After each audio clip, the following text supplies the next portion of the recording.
PVT, and both players are actually masters. So we're not going to wait for any kind of handicap or ready to go. You guys are watching EQ Cup here, sponsored by Ozone Gaming and Keycaps Direct, and powered by Toshiba.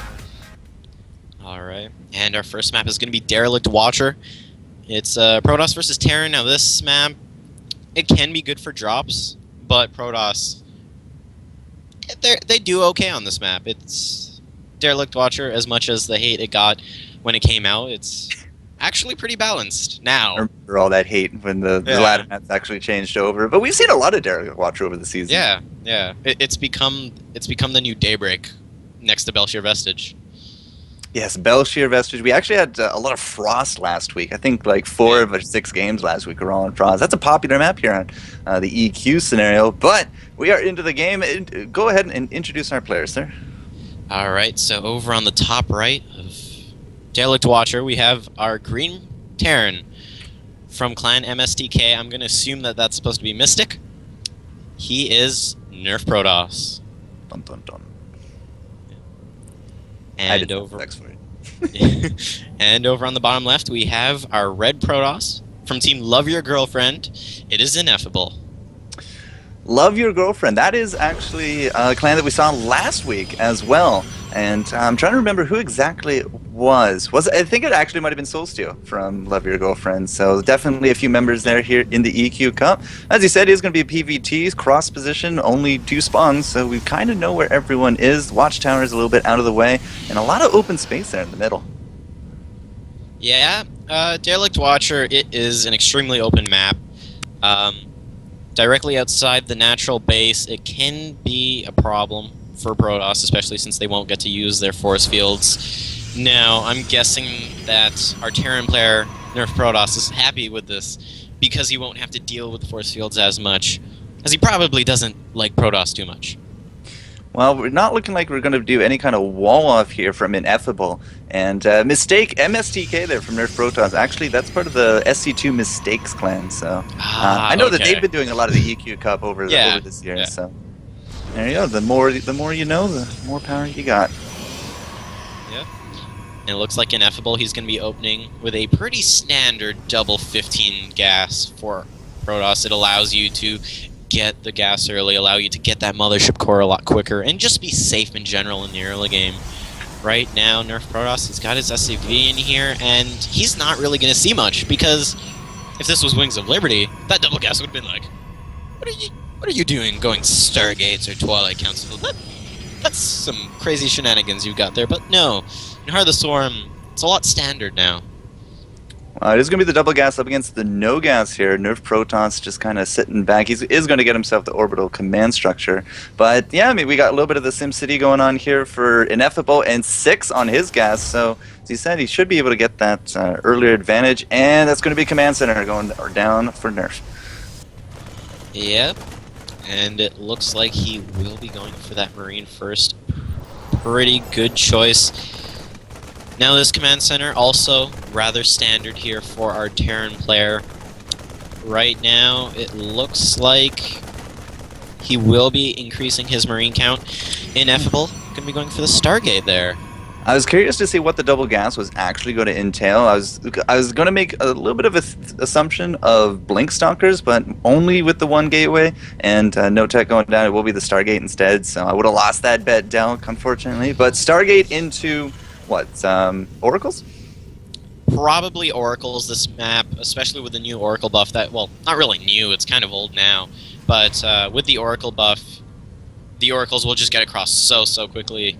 A little bit of probe shenanigans going on. What is going Maybe a little bit sticky control groups there. Yes, probably.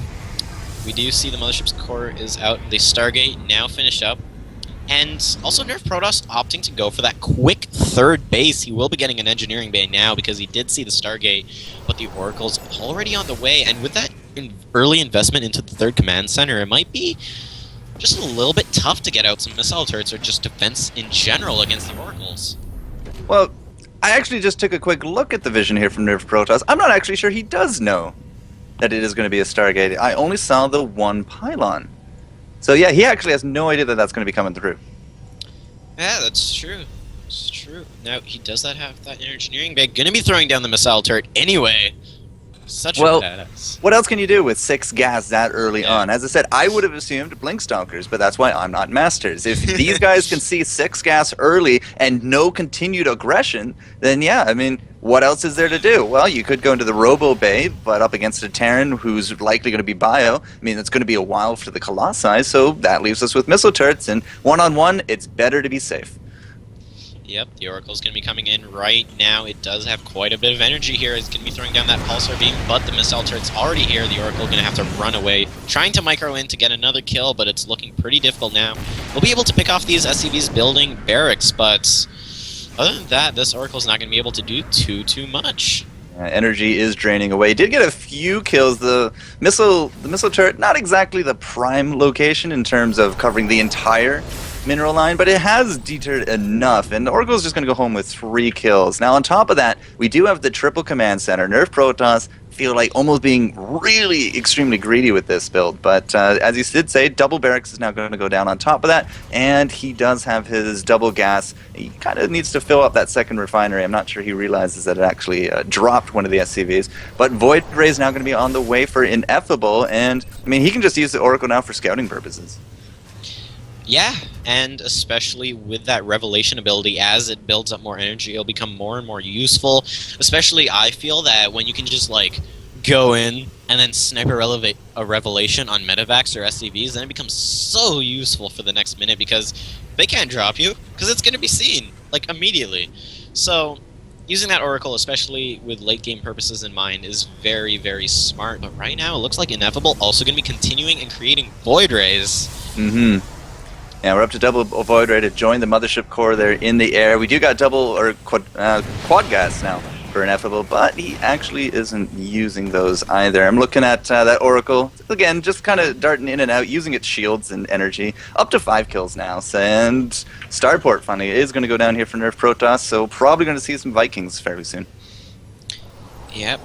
Probably, and right now it looks like with the Forge finally finished up for Ineffable, he's going to be starting his +1 ground weapons upgrades. Hasn't thrown down a Twilight Council though, and he probably should soon, should he want to continue these upgrades. But, you know, he's going to be going up to 4 gateways. He might just try going for a timing attack, as he's going to have quite a few Void Rays early on, and then he'll just be able to start pumping out gateway units alongside them. Well, as we do wait for these guys just to build up a bit more, it is about 40 to 40 in terms of the harvesters. A slight advantage going the way of Nerfprotoss, but we have been able to do a lot more gas for our Protoss friend Ineffable, because he has had him for quite a bit longer. But other than that, a lot of upgrades now coming down the hatch as well. We got the Combat Shield, the Stim Pack, that +1 from Terrans. And I think it went down. Yes, the Oracle just, like, started flying. And then I guess he left it, so it just kind of died. But rip Oracle, rip in peace. But it will not go in vain. What kind of vision did we get out of that? We see the barracks, we didn't actually get to see the Stargate. I'm a little surprised at that.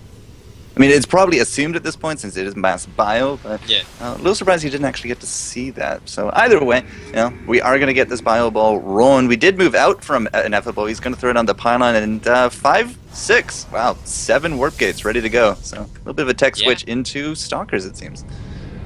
Yeah, he's going to be building up these gateway forces, and right now, with 4 Void Rays, those Marauders are just going to be dead easily.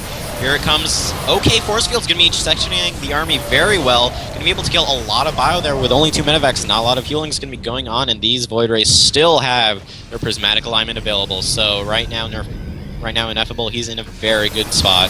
Oh, those Force Fields doing work again, just cutting off that avenue of attack. Can't really get this concave that he wants up against the Protoss. No Guardian Shields going down, but there goes the Void Rays with those Prismatics, and the Terran army is just melting. But the good news is that we do have a lot of SCVs now entering the fray, so meat shields to the front, but I'm not too sure that's going to be enough to stop Ineffable at this point. Yeah, those SCVs, they only really work versus Colossus where they can kind of just distract the Colossus and then have the SCVs die instead of Marines. But right now, those Void Rays are doing very good work. The Stalkers and Void Rays are target firing down the Marauders and Marines, not the SCVs. More SCVs are going to get pulled, but right now, there's just so many Gateway units, more Stalkers even getting warped in, and with 3 Void Rays still alive. Yeah, the Void Rays are causing havoc. Art is going to focus down. That medevac got out at 11 hit points, but it does look like Nerf will, with the help of the SCVs, the battle contingent, the core of the Terran, will be able to rebuff this. And believe it or not, Ineffable actually comes out worse for wear in terms of the resources lost after that fight, but we don't have the second base now mining for Nerfprotoss, so that's going to hit his recouping ability just a little bit. Yeah, right now it's actually 46 probes to 28 SCVs, and as much as people want to think mules are OP, they're not that OP. They can't recoup 20 harvester count. And with Ineffable, still with that good income, he's going to be able to warp in more and more gateway units.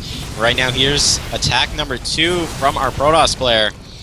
Nerfprotoss just going to be moving back. Protoss ground armor now going to be in the queue here for Ineffable. Back at home, doesn't actually look like he's going to tech up or expand after that. He just wants to continually push out this pressure, so you know where he's keeping his focus. In terms of units on the field, 2 sentries, 3 Void Rays, and 12 Stalkers, adding some Zealots now into the mix. But, you know, it's mostly just a Marine contingent here from Nerfprotoss. It's 23 Marines to make up the bulk of his army.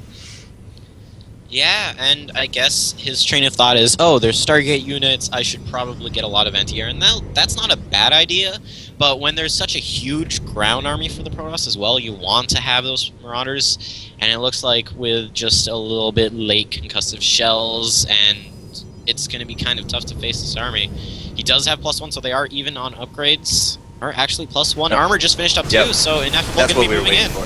As soon as that armor hit, there goes the stim packs from Nerfprotoss, looking to just focus fire down a lot of these sentries, but the Zealots getting in there are going to be taking up a lot of that A move, and believe it or not, the Void Ray's still alive up in the air. We are going to be retreating, just looking for those reinforcements. Here they come from Ineffable, but that might have been a little bit too greedy from Nerfprotoss. He does have the 3 medevacs in the air. They're not getting focus fire down at all, but again, Nerfprotoss does hang on to dear life.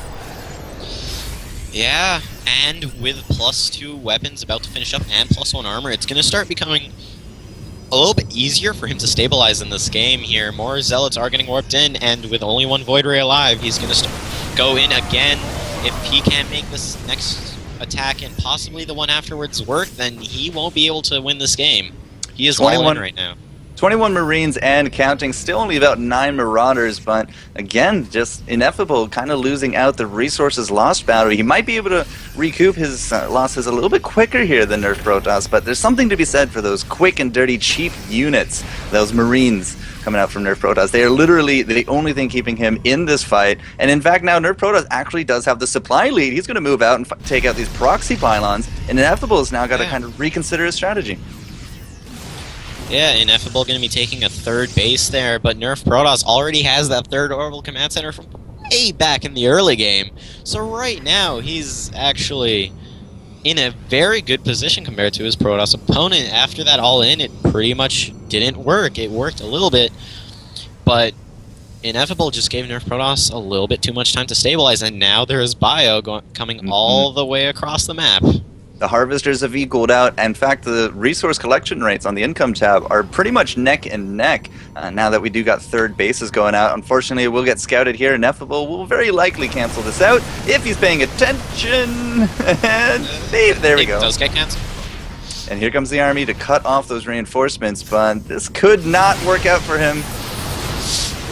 Okay force fields, but a lot of the army's still behind them. He does have a time warp available, but he needs to trap a lot of the bio in those force fields for the time warp to work properly, and a doom drop into the natural. Very smart play here. And, no, that's not going to go past. It's going to go into the main. Yeah, he's going to go for the pylons. He's going to hit the production, or he's going to actually look at the forge. It's not really doing anything, so it wasn't a big priority target, but I'm not entirely too sure about this concave, but the Sim City actually working against Ineffable now. He's going to get supply capped out of that as well. We're trying our best to get into our own city. Ineffable trying to do the defense, but those Marines and Stim just doing work. There goes 1 medevac. It's going to look and just deploy on the other side, and now I don't know, the rest of the army might actually get sacked here. I'm not entirely too sure why they're all following the medevac, because they're on the ground. But either way, damage was done, sir. Yes, damage very much done, and even Nerfprotoss gonna take a 4th base. Feels very confident and still ahead in supply, just a little bit. Gonna be throwing down some bunkers at the front of his natural. Smart choice, as you know, you just lost a lot of army. Protoss do tend to get very confident. It's like, I just killed everything. I'm gonna go kill the rest of everything now, and it looks like he's gonna do just that. I'm going to put your attention just north of the natural of Ineffable. We have 5 Marines just kind of hanging out with 2 medevacs. Unsure if they just weren't bound to any kind of capture keys or anything, but they're just going to be chilling out here at the 3rd, just trying to deny that 3rd. As you said, we do got that 4th now here for Nerfprotoss, but I do think that these Stalkers are going to make quick work of it. How many units do we got on the field? We're up back up to 22 Marines, 13 Marauders, and a few more medevacs on top of that, but you can see the SCV train going to the 4th. Man, if that had been like 5 seconds sooner, Ineffable would have just been on the hunt for them. But instead, he's just going to go straight here into the natural. Yep, and right now there is a bit of a drop in the main. The Nexus was taken out now. A couple units are going to get warped in, but over at Nerfprotoss's natural, it looks like the Protoss army is moving forward. Nice force fields on the ramp. Yeah, back home, as you said, that drop is about to take out all the production buildings here of Ineffable. We do not have Blink on those Stalkers, so they cannot actually get over his own wall to that medevac. He's just going to continue pounding here at the main base of Nerfprotoss, but that concave is not going to work for him whatsoever. You can see just Nerf just defending it with his life. Did lose out that command center, but we're actually in danger of losing out the 2nd Nexus here of Ineffable back at the base. Yeah, right now, Ineffable, it is base trade situation here, and I feel like Nerfprotoss, he will be able to win this, as there is almost not going to be a single base for our Protoss player. It looks like he may be able to clean up this drop finally, as a Void Ray is now here, and should be able to kill There we go. Yeah, it was all about taking out that medevac. We did keep the Nexus. I mean, losing the main Nexus is really not that big a deal because there's not that much to do with it there. I mean, sure, the Chrono Boost would have been great, but it's just more the fact that he lost all the pylons, his supply is way down, and he cannot reinforce at this point. Yeah, and that is an Artosis pylon in the main, if I've ever seen one. Oh yeah, definitely. It is like, I think it is the Artosis pylon, and it didn't even came from Artosis. Oh, it's a decent spread here in the mid, but I don't think Ineffable actually saw that quite in time. The Marauders are just going to make quick work there of the sentries, and those Void Rays and the Mothership just kind of deciding, nope, we're getting out of dodge. That was an overwhelming loss for Ineffable, and now at 23 to 90 for supply and barely mining at all, I think this might be GG. Yeah, Mobius Reactor's on the way, and Nerfprotoss still has that other command center that was supposed to be his 4th base, but now really his 3rd. It's still alive, and with Mobius Reactor on the way, Ghost coming out, I don't really see a way Ineffable can win this when he's about 70 supply down.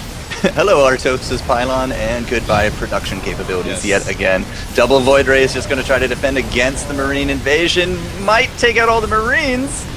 Yeah, you take out all the Marines for now, so the Voids will be doing some work, but still, the damage is pretty much irreversible at this point from Ineffable. He has a total of 4 probes doing work for him, and in fact, I lied, they're not even doing work for him. The 2nd drop there, the natural, is preventing them from doing any kind of work whatsoever. And that medevac gets out at 9 minutes. Yeah, and Photon Overcharge will go down, but that Nexus is pretty much dead anyways. It's going to go down, and yeah, I think that's the nail in the coffin here for Ineffable. There's no way to come back out of this. GG is going to get called out, so Love Your Girlfriend up against SC2 Mistakes Nerfprotoss. It will go the way of the Terran. Yep, very well done there, but I don't know, that all-in was close to working, but Nerfprotoss, he pulled it out from the exhaustive defeat there, stabilized, and then brought it back. Very well done to him. And I'm curious to see what will Ineffable do next game. I'm not entirely too sure that he'll actually want to take another run at Nerfprotoss, but we do just kind of match up people on a one-to-one basis. Everything is just here for points. There's no kind of series unless we want to make a story out of it. So we'll see who else actually wants to get streamed here on the EQ Cup. But again, guys, EQ Cup here on this beautiful Friday night, and sponsored here by Ozone Gaming and Keycaps Direct. So these guys are playing for prizes, a little bit of gear, a little bit of swag for these guys here at the end of the year, 2013. And we'll find out who's going to be coming up next for you in just a few moments. Forgo Jester here with Master Doubt providing that insight. We'll be back in a few. Don't go anywhere.